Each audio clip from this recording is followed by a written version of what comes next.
Welcome to a courageous conversation with the RVC's Young Professionals Network. I'm Stephen Harris. I have the pleasure of serving as chair of the Young Professionals Steering Committee, and I'm a partner with Ruben Brown.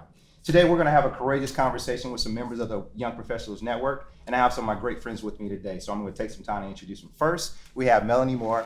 Melanie is a Senior Director of HR Innovation and Strategy at Bayer. Welcome, Melanie. Thank you, Stephen. And we also have Ricky V. Hill. Ricky is Director of Client Services at Twain Financial. Welcome, Ricky. Thanks, Stephen. And then we have Senior Director of D&I and Innovation at Centene, Mr. Wale Solowade. Thanks, Stephen.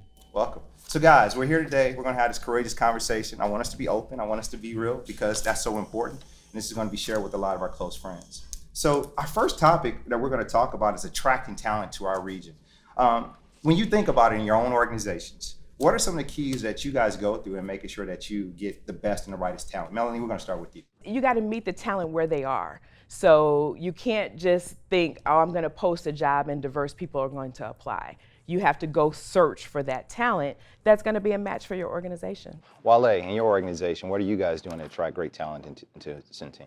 Talent is being hunted by almost everyone, and so you have to really show what the differentiating factor within your organization is. And for us, that's having a very, very strong and clear message around how diversity, equity, and inclusion aligns with our purpose as an organization. I would also add, going to your diverse team members that you have right now, right? Most of them are already involved in diverse organizations locally. They're gonna have a lot more diverse group of friends, group of colleagues. And so going to them and asking them, hey, we need referrals, right? We want people.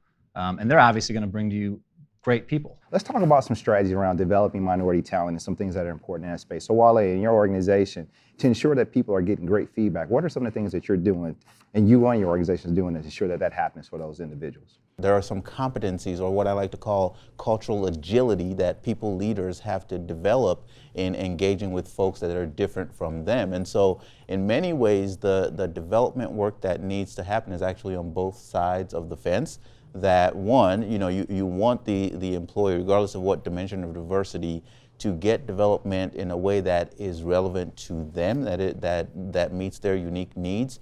But their people leader also needs to be culturally agile, because you could end up with a broad range of diversity on your team as a people leader. I think feedback in general is so important that everyone understands as leaders, we want feedback.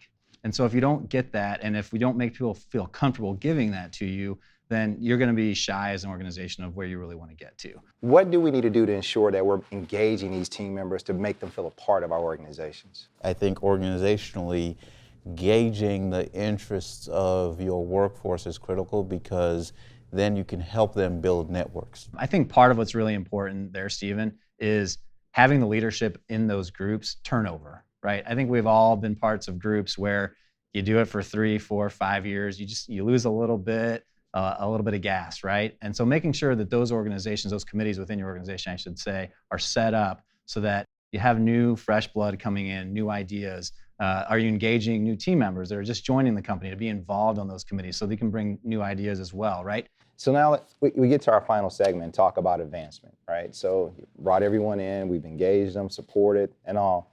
Let's talk about advancement.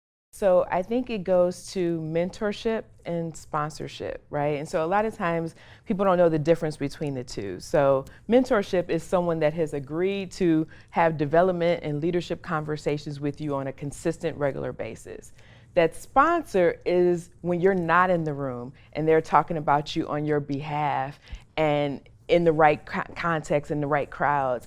And I think it's important to have both. I would add too, have an honest conversation among leadership. Look at your org chart. Get out the org chart and say, where are we failing? What departments do we not have the diversity? It's not an easy conversation to have, but if your leadership is committed to it, that's going to be an honest conversation. And you say, we need to do better here. When we look at the work that we do as an organization, you have to be able to say, this is what our process is that makes sure that diverse talent is reviewed equitably, consistently, so that no one's reliant on either having a really, really good manager that just gets it or one that doesn't. And so I think it's bringing those dots together and making sure that that organizational commitment is beyond sort of just individual accountability. That's important, but we've also got to have organizational accountability.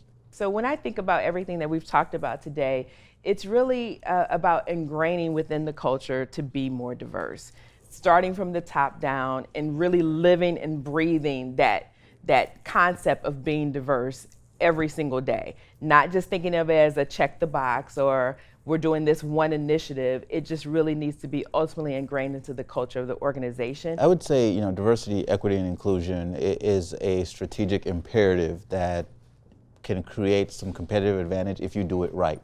But you have to do it right. You have to be willing to strip down and retool your systems. You have to have that leadership accountability. You've got to have the measurement in place. When an organization makes that conscious decision, we have to be very clear that what we want to accomplish is that every single person who comes to work here knows that they've got a role to play and they know what that role is.